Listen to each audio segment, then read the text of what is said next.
সুপ্রিয় উপস্থিতি, আপনারা জানেন গতকাল স্টুডেন্ট অ্যাসোসিয়েশন পরিষদের সদস্য সচিব এবং বৈষম্যবিরোধী ছাত্র আন্দোলন নারায়ণগঞ্জ উপজেলার একজন একটিভ সদস্য মোহাম্মদ জামাল হোসেন রনির উপরে অতর্কিত হামলা এবং সন্ত্রাসী হামলা হয়েছে।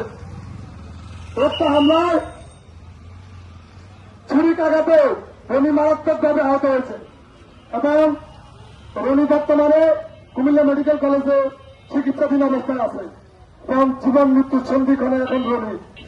আমরা যখন এই বঙ্গটা বাজারে খোলা আকাশের নিচে মানববন্ধনে দাঁড়িয়ে কথা বলছি, তখন আমাদের ছোট ভাই জামাল হোসেন রনি পেটের কাজ পাচ্ছে এবং সে নিঃশ্বাস নিতে পারছে না, সে জীবন মৃত্যুর সন্ধিক্ষণে।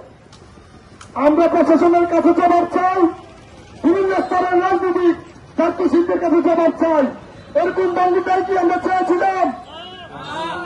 সেই বঙ্গটার স্বপ্ন দেখেছিলাম আমরা মাদক সন্ত্রাস বিরোধী, সেই বঙ্গটা আমরা রক্ত ছড়িয়েছি শুধুমাত্র বঙ্গটাকে মাদক সন্ত্রাস মুক্ত করার জন্য।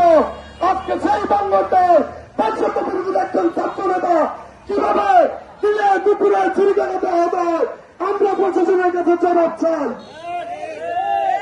আমরা আগামী 24 ঘন্টার মধ্যে যে ছেলেটি যে সন্ত্রাসী রনিকে আঘাত করেছে সে নাইমকে 24 ঘন্টার মধ্যে গ্রেপ্তার করে আইনের আওতায় নিয়ে আসতে হবে।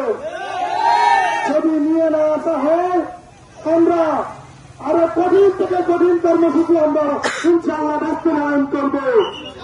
আমরা আজকের এই কর্মসূচি থেকে প্রশাসনকে আহ্বান জানাবো, মিডিয়া ভাইদেরকে আহ্বান জানাবো, আপনারা মাদক ও সন্ত্রাসের বিরুদ্ধে অবস্থান নেন। আপনারা প্রশাসন ভাইদেরকে জানাবো, আপনারা নাকি মাদক ছবি এবং সন্ত্রাসীদেরকে দেখতে পান না, তাহলে দিনে দুপুরে কিভাবে একজনকে এভাবে ছুরিকাঘাতে আহত করে আপনাদের কাছে আমরা জবাব চাই।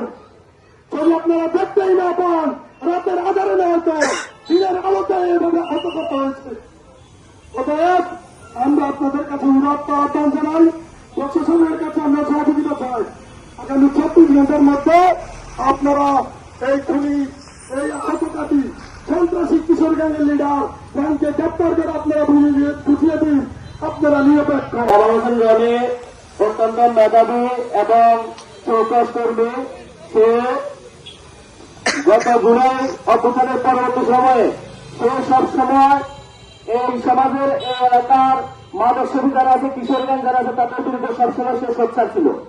আপনারা জানেন এই সোচ্চারতার কারণে কিছু প্রতিপক্ষ তার বিভিন্নভাবে ইন্ধন দিয়ে তাকে ক্ষতিগ্রস্ত করার জন্য উঠে পড়ে লেগেছে। তারও ধারাবাহিকতা অনুযায়ী গতকালকে জামাল হোসেন রনিকে অতর্কিতভাবে ছুরিকাঘাত করা হয়। আমরা বাংলা ইউনিয়ন জামাত ইসলামী বিভাগের পক্ষ থেকে তীব্র নিন্দা এবং প্রতিবাদ জানাই এবং সাথে সাথে জানাই রনির উপর হামলাকারী সেই সন্ত্রাসী কিশোর গ্যাংয়ের অতি দ্রুত তাদের গ্রেফতার করে দৃষ্টান্ত বলে শাস্তির ব্যবস্থা করা হোক।